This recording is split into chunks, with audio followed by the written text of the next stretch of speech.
कर्पूरगौरं करुणावतारं संसारसारं भुजगेन्द्रहारं सदा वसन्तं हृदयविन्दं भावं भवानी सहितं नमामि। हर हर महादेव। श्री शिवाय नमस्तुभ्यम। शिव पुराण की कथा अध्याय 38 रुद्र संहिता द्वितीय खंड।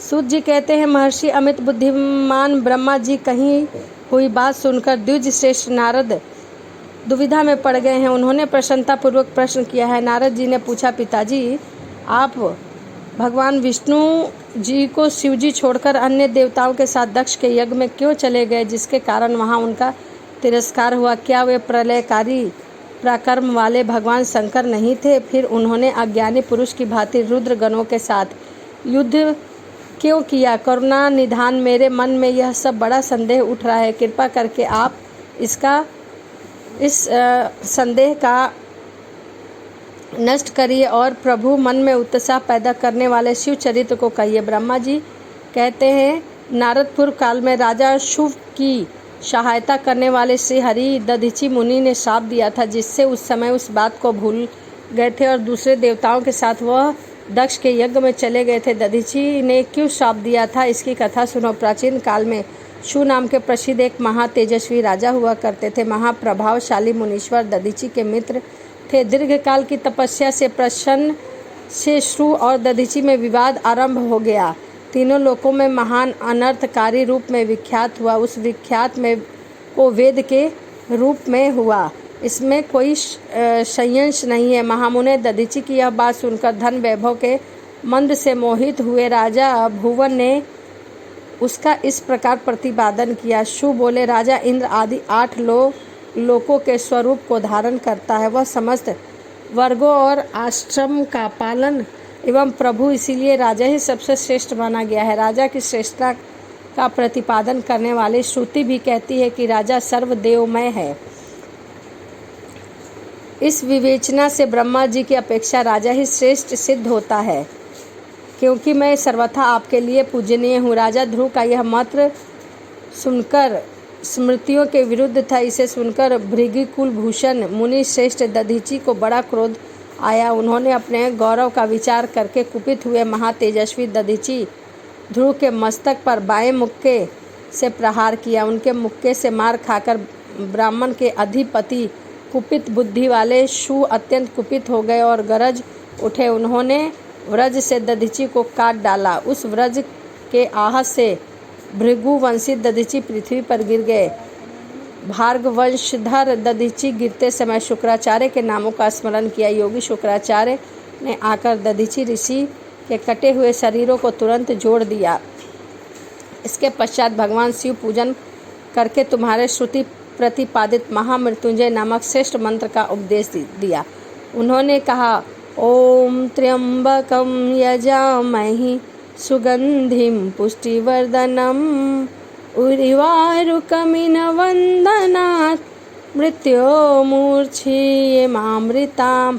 अर्थात इसका अर्थ बताया। त्र्यंबकम यजामहि करते हुए तीनों लोकों के पिता प्रभावशाली शिव के भगवान सूर्य, सोम और अग्नि तीनों मंडलों में पिता हैं, सत्व हैं, तमोगुण तथा महेश्वर है, आत्म तत्व, विद्या तत्व और शिव तत्व। इन तीनों में तत्वों के आवाहनीय ग्रह, पत्य और दक्षिणादि, इन तीनों अग्नियों के सर्वस्व उपलब्ध होने वाले पृथ्वी, जल एवं तेज, इन तीनों मूर्तिभूतों से त्रिदेव के त्रिभुवन विधानभूत सबके ब्रह्मा, विष्णु और शिव तीनों देवताओं के महान ईश्वर महादेव जी।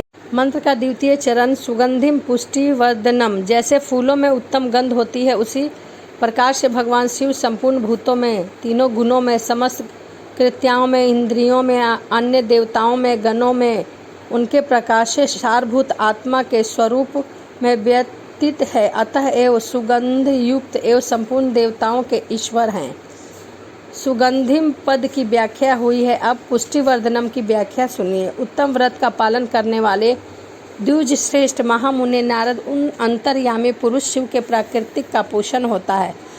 महत्वता के लिए लेकर विशेष प्राप्त संपूर्ण विकल्पों की पुष्टि होती है तथा मुझ ब्राह्मण का विष्णु मुनियों और इंद्रिया सहित देवताओं का भी पोषण होता है, इसीलिए वे ही पुष्टि वर्धनम है। अब चौथे चरण, उन दोनों चरणों का स्वरूपन उर्वा रुक्मिन बंदनाथ मृत्यो मूर्छी मामृताम, अर्थात प्रभु जैसे खरबूजा पक जाने पर लता बंधन से छूट जाता है, उसी तरह से मृत्यु रूपी बंधन मुक्त हो जाऊं, अमृत पद मोक्ष से पृथक न हो।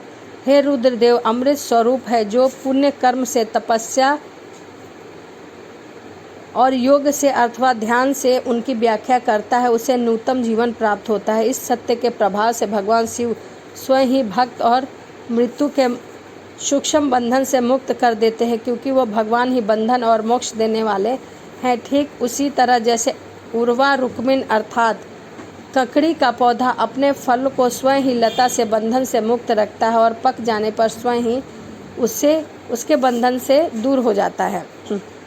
यह मृत संजीवनी मंत्र है जो मेरे मत से सर्वोत्तम है। तुम प्रेम पूर्वक नियम से भगवान शिव का स्मरण करते हुए इस मंत्र का जाप करिए।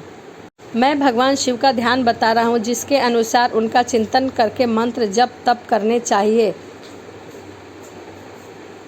जो अपने दो कमलों में रखे हुए दो कलशों से जल निकालकर उनमें ऊपर वाले दो हाथों द्वारा अपने मस्तक को सींचता है और अन्य हाथों में दो घड़े लिए उन्हें अपनी गोद में रखे हुए तथा शेष दो हाथों में रुद्र एवं मृग मुद्रा धारण करता है, कमल के आसन पर बैठे हैं, सिर पर स्थित चंद्रमा निरंतर झरते हुए अमृत से जिसका सारा शरीर भीग जाता है तथा जो 3 नेत्र धारण करने वाले भगवान महामृत्युंजय का, जिनके साथ गिरजा नंदिनी उमा भी विराजमान है। ब्रह्मा जी कहते हैं, तात्मुनि श्रेष्ठ दधाची इस प्रकार उपदेश देकर शुक्राचार्य भगवान शंकर स्मरण करते हुए अपने स्थान को वापस लौट गए।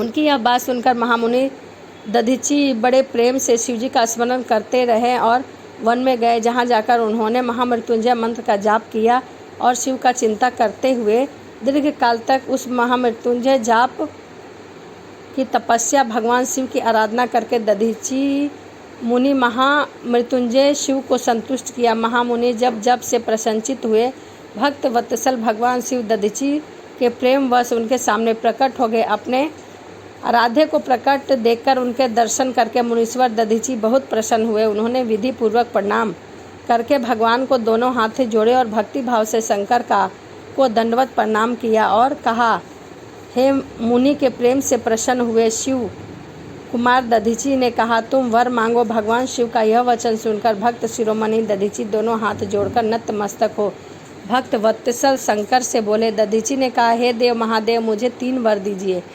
मेरी हड्डी व्रज हो जाए और कोई भी मेरा वध न कर सके और मैं सर्वत्र आनंदित रहूं, मुझ में दीनता ना आए। दधीची का यह वचन सुनकर प्रसन्न हुए परमेश्वर शिव ने तथास्तु कर उन्हें 3 वर दिया और अपने स्थान को लौट गए। यह देखकर शिव के मन में भी बड़ा आश्चर्य हुआ। उन्होंने शीघ्र ही उनसे जाकर इंद्र के छोटे भाई मुकुंदन की आराधना आरंभ की। वे शरणागत पाताल नरेश महामृत्युंजय सेवक दधीची से पराजित हो गए थे।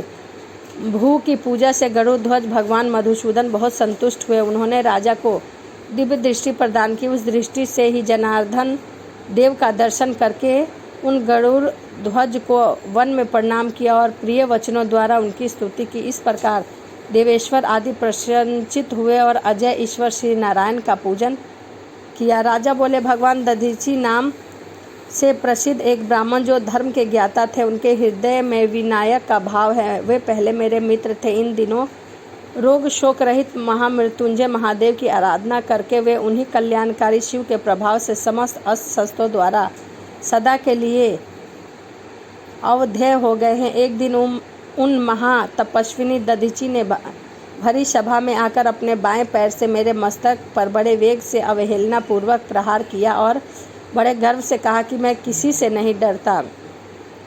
हरे हुए मृत्युंजय से उत्तम वर पाकर अनुपम गर्व से भर गया है। ब्रह्मा जी कहते हैं, नारद दधीची की